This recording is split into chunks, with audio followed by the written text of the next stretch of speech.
Amazing grace, how sweet the sound. 성경으로 신약성경 377페이지.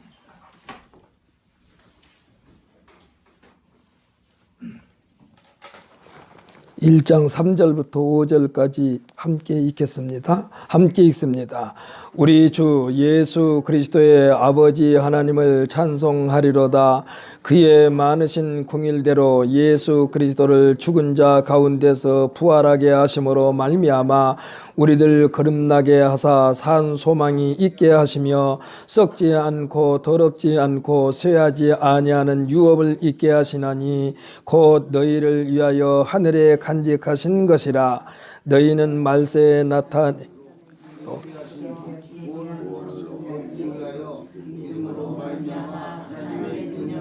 보하심을 받았느니라. 아멘. 오늘도 하나님의 놀라운 은혜가 우리에게 넉넉하게 임할 줄 믿습니다. 우리 한번 옆에 사람과 함께 우리 축복합시다. 오늘 당신에게 하나님의 능력이 임할 줄 믿습니다. 옆에 사람 쳐다보며 살아봤더니 자기한테만 해. 할렐루야. 옆에 사람한테 하라고 그랬으니 옆에 사람이 들은 줄 믿습니다. 저는 오늘 본 말씀을 통하여 하나님의 능력으로 보호하심을 받은 자라는 제목으로 은혜의 시간을 갖기를 원합니다. 우리가 이미 부활주일은 지났습니다. 부활주일에 부활축제로 해야 되는데 성도들이 많이 참석하지 못하여 진짜 부활 감사 예배는 오늘 드리기로 했습니다. 2020년도에 맞이하는 부활절은 축제가 아니라 우울한 부활절이 되고 말았어요. 코로나라고 하는 그것 때문에 사람들의 마음이 꽁꽁 얼어붙어 버렸습니다. 그러나 우리는 5월달 맞이하여 두 번째 주에 진짜 부활 감사가 넘치는 이한 시간 되시기를 예수님의 이름으로 축복합니다. 세상에는요, 사람들에 의하여 만들어지고 또 세워진 그리고 꾸며진 신전이 참 많습니다. 우리는 이런 것들을 우상이라고 부릅니다. 하나님은 이 우상을 가장 싫어하십니다. 모세에 의하여 하나님의 계명, 율례와 법도가 많지만 그 중에서도 첫 번째가 하나님 외에 다른 신을 섬기지 말라 했습니다.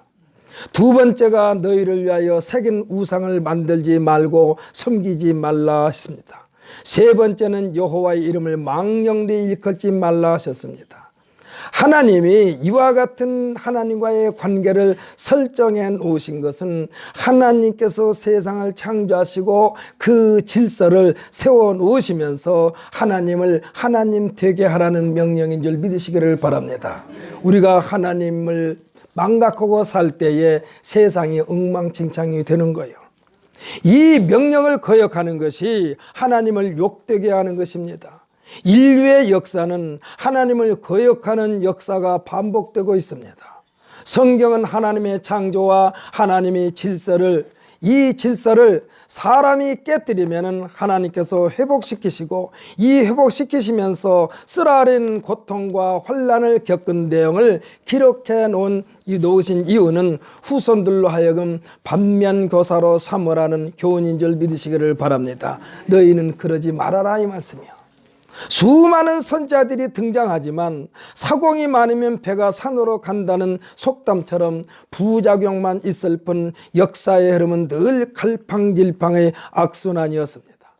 요한복음 17장은 예수님께서 사역을 다 마치시고 십자가를 앞에 놓고 예수님께서는 자신이 누구이며 예수님께서 왜 오셨으며 무엇을 하셨으며 왜 가시는가, 그리고 가시면서 무슨 말씀을 남겨놓으신가를 기록해 놓은 장이 요한복음 17장입니다. 총 26절로 되어 있지만 유난히 예수님께서는 요한복음 17장에서 아버지라는 단어를 많이 등장시킵니다. 26절까지 있는데 무려 아버지라는 단어는 40번이나 부르십니다. 예수님께서. 사랑하는 성도 여러분, 예수님께서도 하나님 아버지를 40번 불렀다니까요. 오늘날 우리는 수시로 하나님 아버지를 자주 부르시기를 예수님의 이름으로 축복합니다. 오늘 이 시간이 부활절 감사예배, 부활 감사예배예요. 1년에 한 번 되지는 부활 감사 예배, 우리들이 어떤 마음으로 우리를 채워야 되겠는가? 이 시간에 하나님의 말씀으로 가득가득 체험받는 귀한 시간 되시기를 예수님의 이름으로 축복합니다. 요한복음 16장 33절에서 예수님께서는 뭐라고 말씀하셨느냐? 너희로 내 안에 평안을 누리게 하려 함이라 그랬어요. 세상에서는 너희가 환난을 당하나 담대하라, 내가 세상을 이겼노라 했습니다. 한마디로 예수님을 벗어난, 예수님의 울타리를 벗어난 그 밖에서 참고 견딜 수 없는 환난이 있을 것이다. 그러나 내 안 예수님 울타리 안에만 있다라면, 그렇게 하기만 하면 그 울타리 안에는 평안을 누리는 일만 있을 것이다 라는 약속인 줄 믿으시기를 바랍니다. 밖에서 일어나는 환난이 너희를 삼키지 못할 것이다. 담대하라, 겁먹지 말아라, 내가 책임지겠다라는 예수님의 말씀인 줄 믿으시기를 바랍니다. 그래서 예수 안에 거하라고 그러는 거예요. 제자들에게 안심시키시고, 이제는 요한복음 17장 1절에 보면은 예수님께서 하늘을 우러러 이르시되 아버지여 때가 이르러 싸우니 하셨습니다. 이 때가 곧 예수님께서 구원을 이루시고 하늘에 계신 아버지에게 최종 보고를 올리시는 때입니다. 이 때가 곧 예수님 지상 사역을 마무리하시는 때입니다. 그러시면서 내 때가 지나고 다음 세대에게 사역의 주의봉을 넘겨줘야 되는 때라는 것입니다. 아버지의 모든 권한을 위임받았습니다. 아버지의 일을 하였습니다. 아버지로 말미암아 아들인 내가 영화롭게 일을 마쳤습니다. 이 말씀이요. 이 영화를 아버지에게 돌려드립니다. 이 말씀은 아버지만이 하실 수 있는 권세로 아버지의 일을 잘 마무리했습니다라고 보고하고 있는 거예요. 우리가 예수를 믿음으로 영생을 얻었다라는 예수님의 말씀, 그런데 그 영생에 대하여 17장 3절에서 뭐라고 말씀하셨느냐?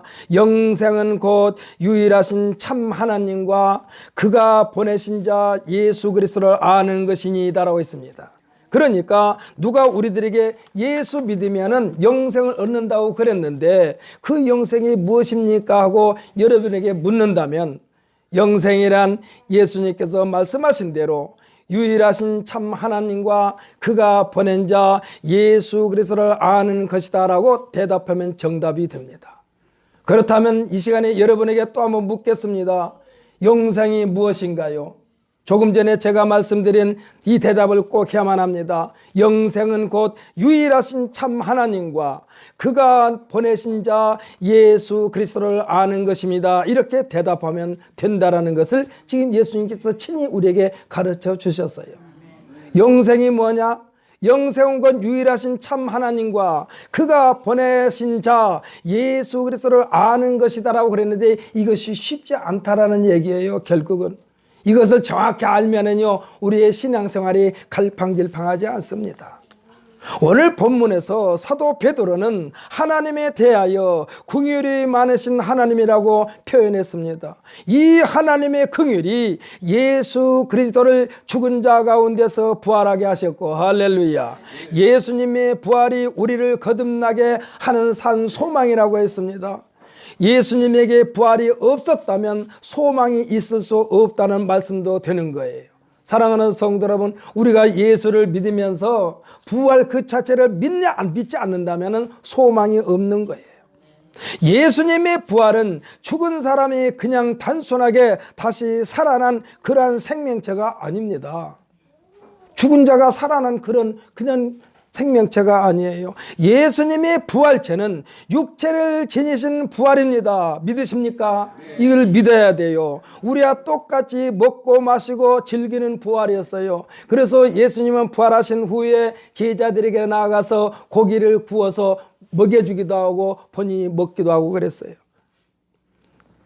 그러니까 부활은 시간과 공간을 초월하신 부활체 우리 주 예수 그리스도예요. 아무리 문을 꼭꼭 닫아 걸어 잠궜어도 예수님은 문 여는 소리도 들리지도 않으면서 제자들 앞에 나타나신 예수님, 할렐루야. 그런데 그 예수님이 우리와 똑같이 먹고 마시는 예수님이라니까. 이것을 믿지 못하니까 제자들에게 예수님께서 몇 번이고 부활하신 예수님을 보여주셨고, 그렇게도 의심하는 도마에게는 직접 내가 내 못자국을 봐라, 그리고 내 옆구리에 창자국을 내 손함을 집어넣어 봐라, 이렇게까지 해가지고 결국은 믿음을 확신시켜 주시는 예수님이신 줄 믿으시기를 바랍니다. 본문 4절에서 이 부활체는 어떤 부활체냐? 썩지 않고 할렐루야, 더럽지 않고 할렐루야, 쇠하지 아니하는 유업을 있게 하신다라고 말씀하고 있어요. 이 말씀은 뭐냐? 예수님께서 부활하신 그 모습은 하나님께서 또 우리 주 예수 그리스도로 말미암아 우리에게 부활의 생명을 주신 그 부활은 썩지도 않고 더럽지도 않고 쇠하지 아니하는 유업을 잊게 하시는 부활체라는 사실을 믿으시기를 바랍니다. 사랑하는 성도 여러분, 그러기에 영생의 생명 부활이에요. 영생의 생명의 부활. 예수님은 왜 꼭 33세에 죽으셨고 부활하셨을까? 사람들이 생명의 황금기가 몇 살일까요? 매사양의 자신감이 넘칠 때가 언제일까요? 사람들은 말합니다. 시간이 지난 뒤에 말을 해요. 내가 10년만 더 젊었더라면, 20년만 더 젊었더라면 무엇이든지 자신감이 있을 텐데, 자신감이 있었는데, 이 연령대가 보통 얼마라고 생각하십니까? 가장 인생의 황금기가 30대 중반이라고 할 수가 있습니다. 이때가 육체적으로도 정신적으로도 사회 경험적으로도 자신감이 넘치고 무엇이든지 무슨 일이든지 뛰어들 수 있는 에너지가 넘치는 시기라는 얘기예요. 제가 깨닫는 바에 따르면 우리들이 예수님 재림하실 때에, 우리들 자신이 예수님이 재림하실 때에 부활의 현장에서 어떤 모습으로 부활할까? 저는 30, 40대의 모습으로 부활하여 그 모습으로 영생의 나라의 일원이 될 것이라고 저는 확신을 합니다. 예수님은 말씀하셨어요. 내 믿음대로 될지어다. 예수님을 믿는 믿음으로 구원의 확신에 거한 자들에게는 4절에서처럼 어떤 모습이요? 조금 전에 제가 상고한 것처럼 썩지 않고 더럽지 않고 쇠하지 아니하는 유업을 얻게 하여 유일하신 하나님과 그가 우리에게 보내신 예수님과 함께하는 영생의 일원이 될 것이라는 확신인 줄 믿으시기를 바랍니다. 우리가 목욕탕에 가서 봐도 그러지 않아요? 30, 40대 사람들은 아주 몸이 깨끗하고 멋있어요. 활기가 넘쳐요. 그 모습으로 예수님께서 우리를 하여금 부활하게 해주지 않을까 그래요. 왜? 생각해 보십시오. 우리가 죽음이 임박했을 때에, 아니면은 말년에 이 세상 망고 풍상을 다 겪은 쭈글쭈글하고 이 머리도 희었고 어떤 사람은 이 머리가 다 빠지고 이런 모습으로 부활한다면은 그 모습이 예쁠까요? 보기 싫을까요? 예수님께서 33살 33년 6개월을 이 세상에 살면서 마무리하고 죽으시고 부활하신 그 모습이 다음번에 우리가 하늘나라 갔을 때의 예수님의 모습이 그 모습인 줄 믿으시기를 바랍니다. 우리 크리스찬들이 새 생명, 부활의 소망이 나이 들어 늙어 죽을 무렵에 그 모습으로 부활한다면 아마 세상에 살고 있는 사람 중에 예수 믿는 사람들, 우리 기독교인들이 가장 불쌍한 존재가 되고 말 것이에요. 왜 그럴까요? 세상 사람들은 하나님의 말씀에서 떠나 살기 때문에, 하나님의 경건에서 멀어진 인생이기 때문에 육체의 정욕과 안목의 정욕과 세상 자랑만을 쫓으면서 마음껏 즐기면서 살았던 인생들과 우리들은 틀리지 않습니까? 그들은 그렇게 살았지 않습니까? 이들은 하나님을 인정하지 않습니다. 구원도 부활도 인정하지 않습니다. 그러나 누구나 다 부활의 현장이 있게 되어 있습니다. 예수 믿는 사람도 부활하고 예수 믿지 않는 사람들도 부활의 현장이 있어요. 예수님을 믿는 우리에게는, 우리 성도들에게는 영생을 누리는 가장 멋있고 자신감이 넘치는 생명의 부활을 보장받은 줄 믿으시기를 바랍니다. 그러나 예수 믿지 않고 제멋대로 세상 정욕에 사로잡혀 갈팡질팡한 사람들, 이러한 사람들에게는 심판받는 부활이 그들을 기다리고 있다니까요. 이들은요, 이 세상이 끝이라고 믿어왔기 때문에 부활 자체를 인정하지 않지만은, 그러나 하나님은 그들도 부활시켜요. 그들에게는 영생의 나라를 보장받지 못했어요. 그들에게도 영생의 나라에 들어갈 수 있는 통로, 그 통로가 예수님인데 그 통로를 거절했어요. 그들에게는. 이 통로를 거절했기 때문에 구원과 영생과는 상관없는 오히려 세세토록 꺼지지 않는 고통만이, 영원한 고통만이 있는 영원한 나라로 내던짐을 받게 된다는 사실을 믿으시기를 바랍니다. 그러니까 내가 사랑하는 사람, 나와 가까이 있는 사람, 내 가족, 내 일가 친척, 내 자식, 내 부모를 생명을 걸고 그들로 하여금 예수 믿게 해야 된다 이 말씀이에요. 그때 가서 내 가족 중에 지금 지옥불에 떠서 고통받고 있는 것을 보면은 하나님이 뭐라고 말씀하실까? 야 이놈아, 네가 좀 복음을 전해서 저도 예수 믿고 구원받게 해서 너와 똑같이 천국 시민권자가 되어 영생을 누리게 할 것이지 어찌하여 그들을 그렇게 버려두었느냐 하면서 그들이 흘리는 핏값을 우리에게 찾는다고 그랬어요. 그러니까 우리에게서 핏값을 찾게 하지 않으려면 내가 아는 사람들에게 적극적으로 예수 믿게 권고하시기를 예수님의 이름으로 신신당부를 드립니다. 사랑하는 성도 여러분, 우리는 세상에 대하여 절제를 하십시다. 아멘. 여기서 절제하십시다는 무슨 말이냐? 세상 사람들처럼 똑같이 먹고 마시고 즐기고 두드리고 이런 거 하지 말자는 얘기요. 세상에서 제 아무리 좋다 한들 천국의 비교가 안 됩니다. 할렐루야. 아무리 뭐 중국 어디가 좋고 뭐 나이아가라 폭포가 어떻고 어디가 어떻고 너 방송에 나오고 뉴스에 나오고 그런 아름다움이 천국에 비교하면 아무것도 아니요. 우리는 더 그보다 훨씬 좋은 천국이 우리에게 있다는 사실을 믿으면서 세상 사람들이 즐기는 것에 같이 휩쓸려 들어가지 마시고 절제하는 자가 되시기를 예수님의 이름으로 부탁을 드립니다.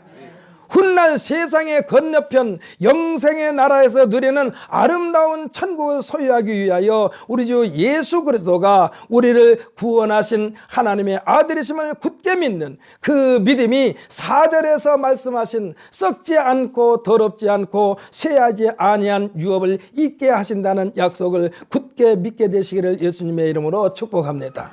사랑하는 성도 여러분, 여기서 썩지 않고 더럽지 않고 쇠하지 않는 것, 세상 사람들은요, 예수 믿지 않는 사람들은 다 썩고 더럽고 쇠하는 것으로 갈 수밖에 없어요.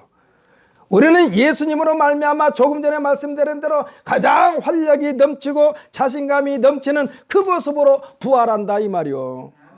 그래가지고 썩지도 않고 더럽지도 않고 쇠하지도 아니한 유업을 잊게 하신다는 그 약속을 굳게 믿고 사는 것이 신앙생활이고 이것이 우리 마음속에 예수님을 모시고 사는 삶인 줄 믿으시기를 바랍니다. 우리가 읽지는 않았습니다만 6절에 보게 되면 그러므로 너희가 이제 여러 가지 시험으로 말미암아 잠깐 근심하게 되지 않을 수 없으나 오히려 크게 기뻐하는도다. 여기에서 잠깐은요, 세상의 삶을 말씀하시는 거예요. 사람에게는 누구나 사후의 세계가 있습니다. 이 세계에 대하여 통틀어 뭐라고 말하느냐? 영계라고 부릅니다. 이게 영의 세계라고 불러요. 그러니까 이 영의 세계는요, 영원한 세계, 이 영의 세계에 비하면은 세상은 잠깐이라는 말씀이요. 아무리 100살을 살아도 하나님께서 볼 때는 잠깐이요. 눈 깜짝할 사이요. 이 머물러는 이 세상에 대하여 성경에서는 뭐냐? 한 경점에 불과하다고 그랬어요. 경점은 뭐냐? 점 하나 찍어놓은 것에 불과하다 이거예요. 이것을 인식하면서 사는 것이 사람입니다. 할렐루야. 다음 세대라는 것, 다음 세계가 우리에게 있다는 것을 인식하면서 사는 것이 사람 사는 거예요. 우리가 그런 말 하지 않습니까? 물론 기독교는 맞지 않는 말이에요. 무슨 말이냐? 내가 다시 세상에 태어난다면. 믿지 않는 사람들은 그런 얘기 하잖아요. 내가 다시 세상에 태어난다면. 우리는 다시 태어난 것이 아니라 우리는 부활체로 예수님께서 오시면 부활시키신다는 사실을 믿으시기를 바랍니다. 다시 내가 세상에 태어난다면 아니에요. 우리는 세상에 다시 태어난다면 아니라 우리는 지금 현재 살고 있는 것을 아주 하나님께서 기뻐하시는 모습으로 살고 그리하여 하나님 앞에 갔을 때에 떳떳한 모습으로 주님을 대면하는 우리 모두가 되시기를 예수님의 이름으로 축복합니다. 그러니까 이것을 인식하지 못하고 사람들은 어떻게 사느냐? 짐승에게 다 비교를 한다니까. 그렇지 않습니까?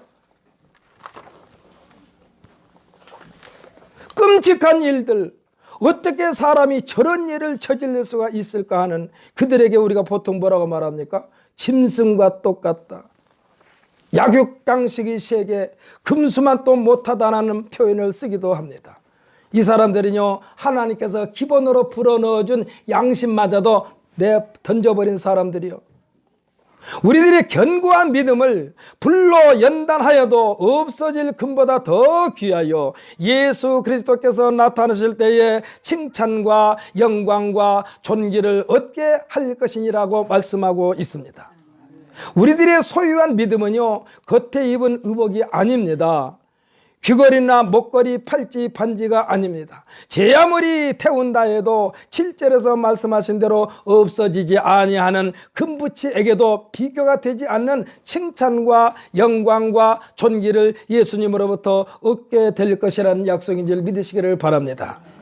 이 약속의 주체가 예수님이시고, 할렐루야, 이 예수님을 믿으면서 생활 속에서 실천하는 것이 신앙생활이고, 이와 같은 신앙생활을 어떠한 위기 가운데서도 지켜나갈 때에 영생의 나라에 들어가는 영혼의 구원을 예수님은 우리에게 주시고, 또 우리는 그 구원의 선물을 받게 되는 것입니다. 이 구원의 선물 보따리에 부활도 영생도 다 들어있는 줄 믿으시기를 바랍니다. 그런데 이 구원을 우리 스스로가 아니라 보호하신 분이 있다고 하시면서 그 전제 조건까지 말씀하신 내용이 5절 말씀이에요. 5절 말씀. 우리 5절 말씀 한번 읽어보십시다. 함께 읽습니다. 너희는 말세에 나타내기로 예비하신 구원을 얻기 위하여 믿음으로 말미암아 하나님의 능력으로 보호하심을 받았느니라. 아멘. 할렐루야. 하나님의 능력으로 보호하심을 받는다고 그랬어요. 하나님의 능력으로. 근데 그 능력이 뭐냐? 믿음으로 말미암아. 누구를 믿음으로? 예수 그리스도를 믿음으로 말미암아. 그래서 예수 그리스도를 믿음으로 말미암아 하나님의 능력으로 우리를 보호를 해주신다 이 말씀이요. 할렐루야.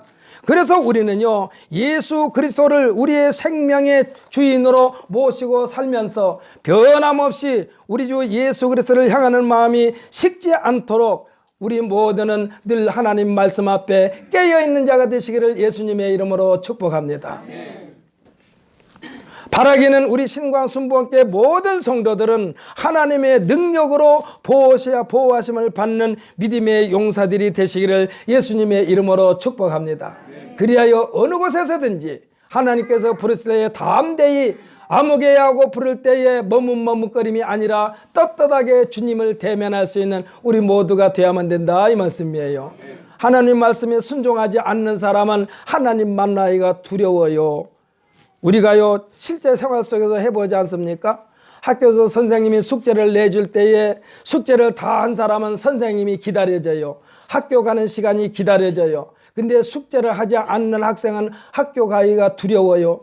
선생님 만나기가 두려워요. 왜? 꾸지람을 받을까 봐서, 책망을 받을까 봐서, 친구들 앞에서 망신당할까 봐서. 우리는 하나님 말씀에 순종하여 하나님을 기다리는 자가 되시기를 예수님의 이름으로 축복합니다. 사도 바울 선생은요, 그 나라 가는 것이, 빨리 가는 것이 좋다라고 그랬어요. 나는 그곳이 너무너무 좋아, 빨리 갈 거야. 그런데 내가 가지 않은 것은 너희에게 유익이 되게 하기 위하여. 근데 사도 바울 선생이 빨리 가기를 원하는데 너희에게 유익을 주기 위한 그 삶이 사도 바울 선생은 고난의 삶이었어요. 40에서 하나 모자라는 매를 5번이나 맞았다고 그랬어요. 많은 핍박도 받았어요. 나중에는요, 죽임까지 당했어요. 그런데 사도 바울 선생이 말하는 건 뭐냐? 나는 그 나라를 한시 빨리 가고 싶다. 왜? 그곳을 보았다고 그랬거든요.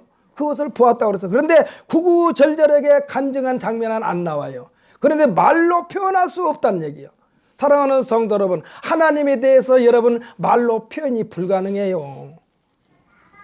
우리가 봄철이면 밭에다 심는 씨앗이 있는데 그 씨앗 하나도 우리가 제대로 다 분석을 못해요. 그 씨앗, 조그마한 씨앗 속에 얼마나 많은 비밀이 감춰져 있습니까? 그 속에서 뿌리도 나옵니다. 그래서 줄기도 나옵니다. 그래서 잎도 나옵니다. 꽃이 핍니다. 거기서 또 열매까지 맺습니다. 그 조그마한 씨가 심어져 가지고 아름들이 나무도 됩니다. 이것을 어떻게 설명이 됩니까? 이것이 하나님의 능력으로만이 이것이 설명이 되는 거예요.